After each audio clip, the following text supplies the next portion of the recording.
কেমন আছো সবাই? আশা করছি সবাই অনেক বেশি ভালো আছো। তো সকালে রোসা ফিরে স্কুলে দিয়ে আসছি, আসার সময় দেখো কত বাজার নিয়ে আসছি। আজকে এত বৃষ্টি হয়েছে, মানে বাজার পুরা ভিজা। আমি কয়েকবার স্লিপ কেটে পড়ে যেতে গেছিলাম প্রায়। যাক আল্লাহ আল্লাহ করে পরে বাঁচছি। তো আজকে অনেক সুন্দর সুন্দর ফ্রেশ ফ্রেশ বাজার করছি, কারণ সকাল সকাল গেলে অনেক ফ্রেশ বাজার পাওয়া যায়। গ্রাম থেকে যে বাজারগুলো আসে না, ওইগুলো সকালবেলায় আসে। এই যে দেখো কত সুন্দর মিষ্টি কুমড়ার ডুগা আনছি, এটা এত সুন্দর লাগছে। আমি যখন বাজারে ঢুকতেছি তখন দেখছি একটা লোক মানে এটা নিয়ে যাইতেছে। আমি কই গিয়ে আমি পাইলে অবশ্যই আমি এটা নিয়ে এই যে কাঁচামরিচ, আর এখানে অনেকগুলা মাছ, আর এখানে কলিজা আনছি, আর সুন্দর কমলা দেখলাম। অনেকদিন ধরে আমি কমলা খুঁজতেছি, পাই না। তো সুন্দর কমলা দেখলাম, তো কমলাও নিয়ে আসছি। তো এই হচ্ছে বাজার সাথে, যেহেতু প্রতিদিন স্কুলে যাওয়া হয় আমি চেষ্টা করি ফ্রেশ ফ্রেশ বাজারটা করার। তো আজকে একটু বেশি বাজার করে নিয়ে আসছি, যেহেতু আমি প্রতিদিনই বাজার করি। তো এই যে যাই হোক, এখন বাজারগুলো গুছাবো। তো আজকে চিন্তা করছি এই সুন্দর ডোগাগুলা রান্না করব। এগুলার ডোগাই বলে আমাদের এখানে, আমি জানি না এটার আসল নাম কি। তো এটা আজকে রান্না করব, এই জন্য একদম ফ্রেশ ফ্রেশ কেটে নিচ্ছি। এত সুন্দর, বিশ্বাস করবা ক্যামেরাতে হয়তো এটা মানে বোঝা যাইতেছে না, কিন্তু আমি যখন কিনছি বা আমার দেখা দেখি পরে দেখলাম আরও অনেকেই কিনতেছে। মানে ওই লোক কতক্ষণের মধ্যে ওই লোকের ঝুড়ি দেখলাম খালি হয়ে গেছে। এই ডোগাগুলো এত সুন্দর ছিল। তো যাই হোক, এগুলাকে এখন ভালো করে কেটে বেছে নিয়ে ভালো করে ধুয়ে তারপরে রান্নাটা যতটুকু পারি তোমাদের সাথে শেয়ার করবো। যেহেতু রেগুলার লাইফস্টাইল শেয়ার করি, তাহলে এটা তো আমাদের রেগুলার লাইফস্টাইলের মধ্যেই পড়ে। তো আমার সবসময় না এই যে মিষ্টি কুমড়ার ডোগা কাটতে অনেক বেশি ভালো লাগে, এটা আমার খুবই প্রিয়। এই কাজটা আমি খুব মন থেকে করি, আমার খুব ভালো লাগে। তো একে একে আমি সবগুলা কেটে নিচ্ছি। এগুলা কি মাছ জানো? এখানে আমাদের এখানে এটারে বলে চান্দা মাছ। এগুলা ফ্রাই করলে এত মজা হয়। তো আমি অনেকগুলা নিয়ে আসছি, কারণ এখন বর্ষাকাল না, একদম ফ্রেশ ফ্রেশ চান্দা মাছটা পাওয়া যায়। তো এগুলো আমি ফ্রাই করে করে খাবো, এই জন্য দেখো ছোটো ছোটো বক্সে করে অনেকগুলো রেখে দিয়েছি। আর এইগুলো আজকে ফ্রাই করা হবে। তো তোমাদের সাথেও শেয়ার করব। এই ফ্রাইটা অনেক বেশি মজা, আহামরিভাবে কোনো কিছুই না, জাস্ট একটু পেঁয়াজ আর মশলা দিয়ে ফ্রাই করা হয়, কোনো পানি টানি ছাড়া। আমি এই নুডলসের, এই কাপ নুডলসের বক্সগুলো শুধু রাইখাই দিই ছোটো মাছ রাখার জন্য। তো আজকে কয়েক রকমের মাছ আনা হয়েছে। যেদিন বর্ষাকাল যখন থাকে, মানে স্পেশালি বর্ষাকালে আমি মাছের বাজারটা করতে অনেক বেশি পছন্দ করি।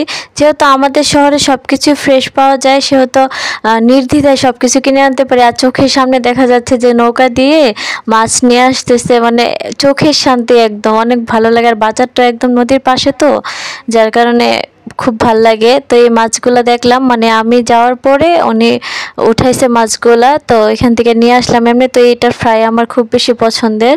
তো এখন আস্তে আস্তে সবগুলা যেগুলো আজকে রান্না করা হবে এগুলো বেছে নিচ্ছি, আর বাকিগুলো তো ফ্রিজে রেখে দিয়েছি, তোমাদের সাথে শেয়ারই করলাম। এই মাছগুলা কিন্তু অনেক টেস্ট, মানে অনেক টেস্টি, কারণ এটা হয়তো অনেকে কাটার জন্য খেতে চায় না, কিন্তু একটু ভালো করে প্রসেস করে রান্না করলে কাটা তেমন লাগে না। তো যার কারণে আমি নিয়ে আসি। আর ভালো করে আমি যেভাবে ফ্রাই করি, ফ্রাইটা করলে এই মাছগুলো খেতে মজাই লাগে। আর তোমরা যারা কাটার জন্য খেতে পারো না, তারা চাইলে এগুলোকে বেটে বড়াও বানাতে পারো। মাছগুলো কিন্তু অনেক টেস্টি। তো শাকগুলো দেখতে পাচ্ছ যে সবগুলো শাকই কেটে নিয়েছি। এখানে মরিচ আনছিলাম, তো মরিচগুলো ডাটাগুলো বেছে তারপর ফ্রিজে টিস্যু দিয়ে রাখলে মরিচগুলো অনেক দিন যায়, কেননা এই মরিচগুলো এখন অনেক যত্ন করে রাখতে হয়। মরিচ এখন বাজারে অনেক দাম। আগে আমি একদমই বাজার করতে পারতাম না। দেখা যেত যে প্রথম প্রথম যখন আমি বাজার করতাম, বেশিরভাগই আমি মানে নষ্ট জিনিসটা মানে চোখে ভালো লাগতো নিয়ে আসতাম, হাইব্রিড বা দেশি এগুলো চিনতাম না। তো এখন আলহামদুলিল্লাহ আমি অনেক ভালো বাজার করতে পারি, আমি সব চিনি। যে মরিচগুলো দেখছো না, এগুলো কিন্তু অনেক ঝাল ছিল। আর এখানে তো শাকগুলো ভালো করে ধুয়ে নিচ্ছি, এটা আজকে রান্না করা হবে। আর এই সবুজ শাক সবজি দেখলে না আমার এত ভাল লাগে। যেদিন বাজার করা হয় সেদিন রান্নাবান্না একটু দেরি হয়ে যায়, কেননা বাজার গুছাতে গুছাতে অনেকটা টাইম লেগে যায়। আর তাছাড়া বেশিরভাগই আমি চেষ্টা করি খুব সকালে বাজার করা, তারপরেও কেন জানি লেট হয়ে যায়। তো ঠিক আছে, এখন আমি মাছগুলো রান্না করে নিচ্ছি। আর মাছগুলো আজকে চান্দা মাছ দিয়ে রান্না করা হবে, চিংড়িও আছে সাথে। তো এখানে আমি মাছগুলা দিয়ে পানি দিয়ে তারপরে একে একে সবগুলো মশলা দিয়ে দিচ্ছি, দিয়ে তারপরে এই মাছগুলোকে কষিয়ে তারপরে শাকগুলা দিয়ে রান্নাটা করব। তো এখানে দেখতে পাচ্ছ আমি মানে শাকগুলোর সাথে দেওয়ার জন্য কয়েকটা বেগুনের টুকরো এবং কয়েকটা মানে ছিলকা সহ আলু দিয়ে দিচ্ছি। ছিলকা সহ না, সরি, মানে আলু দিয়ে দিচ্ছি, মানে প্রায় এই তরকারিটাতে আমরা ছিলকা সহ আলু ইউজ করি। তো আলু দিয়ে দিচ্ছি, দিয়ে তারপরে এখন আমি এটা রান্নাটা শেষ করে ফেলবো। রান্নাটা হতে একদমই সময় লাগে না। এই তো দেখতে পাচ্ছ যে মশলাটা কষানো হয়ে গিয়েছে মাছগুলা। তো এখন আমি ডুকাগুলা দিয়ে দিচ্ছি, ডুকাগুলা দিয়ে ঢেকে দেবো তারপর ভালো করে। আর ডুকাগুলা দেখছো কত সুন্দর সবুজ, এখনো পর্যন্ত রান্না শেষ হয়ে এটা অনেক বেশি সবুজ ছিল, খুব ভালো লাগছিল দেখতে। তো আরও রান্নাবান্না হবে এটা শেষেও, তারপর আমি এটা স্পেশালি তোমাদেরকে একটু শেয়ার করলাম, কেননা আমার ডুকাগুলো অনেক পছন্দ হয়েছিল এই জন্য। তো বাকি রান্নাবান্না আজকে আর শেয়ার করব না, কেননা যদিও আমি প্রফেশনালি কোনো রান্নাই শেয়ার করি না, কেননা এই রান্নাবান্না রেগুলার সংসারে সবারই হয়, সবাই পারে, আমি জানি। তো এই জন্য যাই হোক, রান্নাবান্না শেষ হয়ে গেলে তারপরে গোসল করে আমরা খাওয়া দাওয়া করব। দেখা গেছে যে আমি কিন্তু খুব সকালেই বাজার করছি, সকালে বাজার করার পরও দেখা গেছে অনেকটা লেট হয়ে গেছে, কারণ মাছ কেটে বেছে ধুইতে অনেক টাইম লাগে। ছোটো মাছ তো আর বাজার থেকে কেটে আনা যায় না, এগুলো বাসায় কাটতে হয়। বড়গুলো যেগুলো আছে এগুলো তো বাজার থেকেই কেটে আনছি। তো এখানে দেখতে পাচ্ছ শাকগুলা কিন্তু অনেক সুন্দর মানে সিদ্ধ হয়ে গিয়েছে, একদম নরম ছিল, বললাম না, একদম কচি ডোকা যেগুলা ওইগুলা ছিল।